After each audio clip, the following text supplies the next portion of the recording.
Hello, and this is a very special look at today's Irish papers on Saturday, August the 17th, 2024. Today, we're going to highlight a spread in the Irish Daily Mail.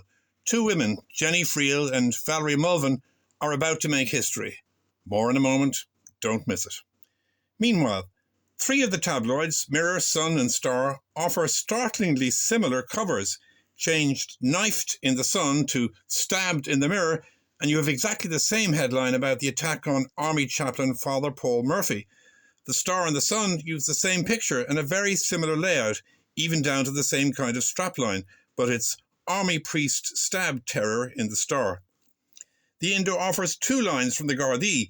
The attacker was a lone wolf in one paragraph, but there was also apparently influence, if not involvement, by ISIS. But I'm guessing the confusion lies with me, or with the Indo, and not with the Gardaí. Inside the Mirror, Ryanair boss Michael O'Leary warns that short flights could soon cost €500 or more. This scary story is presumably designed to make the government cave in on their 32 million upper limit for Dublin airport passengers. And Mr. O'Leary goes up a gear in the Mail, raising that scary figure from €500 to €1,000. Why not? But then there's always the staycation, with many flocking to the electric picnic. The Irish Times put 7 lady revellers above the fold, and there are other picnic pages in the tabloids, 6 and 7 in the Star, and the same in the Daily Mirror. The Belfast-based Weekend Irish News welcomes gold medal gymnast Rhys McClenaghan to his home in Newton Ards. And another sporting legend, Man United's Joshua Zirkzee, makes it to the front and back covers of the Herald, thanks to his last-minute winner in Friday's battle with Fulham. Now, just before that crucial story in the Mail, two final funnies. Kylie Minogue's golden underpants make it into Barry Egan's scholarly A to Z of Kylie in the Indo. Two fast facts.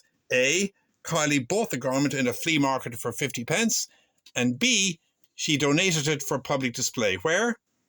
Why, in the Arts Centre in Sydney, of course.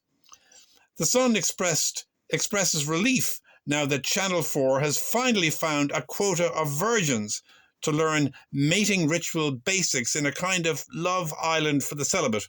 Well, I'm relieved too, knowing that there's always a Oireachtas Report or the Weather Channel. But finally, the real reason to buy the papers today, or at least one paper, the Irish Daily Mail.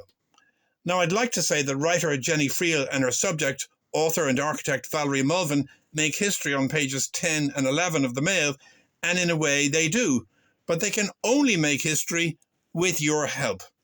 So today, of all days, please like, share and verbally recommend this video, and much more important, please rush out now and buy not one, but 5 copies of the Irish Daily Mail, sending several in the post to the Taoiseach, the Taoiseach, and any key ministers running Irish housing, running it, sadly, at the moment, into the ground. Architect Valerie Mulvin has written books, built buildings, and now created an exhibition, all of which are aimed at reinventing and thereby saving the dying Irish town. Now, we've all heard of those plans for over-the-shop living and planning problems and fire hazards, but this spread in the Mail is about solutions. Every single family looking for a home could be housed in 3 or 4 years. If only. If only. And because Valerie's ideas have not been adopted, but as the boarded up evidence proves, been inexplicably, stupidly ignored, the low-hanging fruit of housing has been left there, and left there, and left there. Meanwhile, the shops surrounding these ice stores struggle to survive.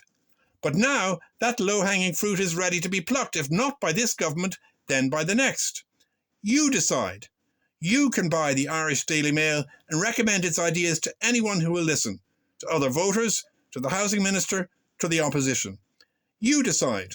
Live in the exurbs in a clone of Levittown, Pennsylvania, or live in a newly bustling Irish town, where, as Mulvin inspiringly puts it, these are places where everything happened, where people met, where they fell in love. Could Jenny Friel's brilliant writing appear in a blog or an e-paper? Of course it could, but who'd read it? Who'd study Valerie Mulvin's scale models on a smartphone, when here, in the Mail, they can see them in detail in a perfect 2-page spread? People like Jenny Friel will save our newspapers, just as Valerie Mulvin will save our country. All we have to do is read Jenny Friel and listen to Valerie Mulvin. Go on, voters and ministers. Tell me in the comments that you've saved rural Ireland and solved the housing crisis just by reading the paper. I'm Paul O'Kelly, and I'll be back tomorrow.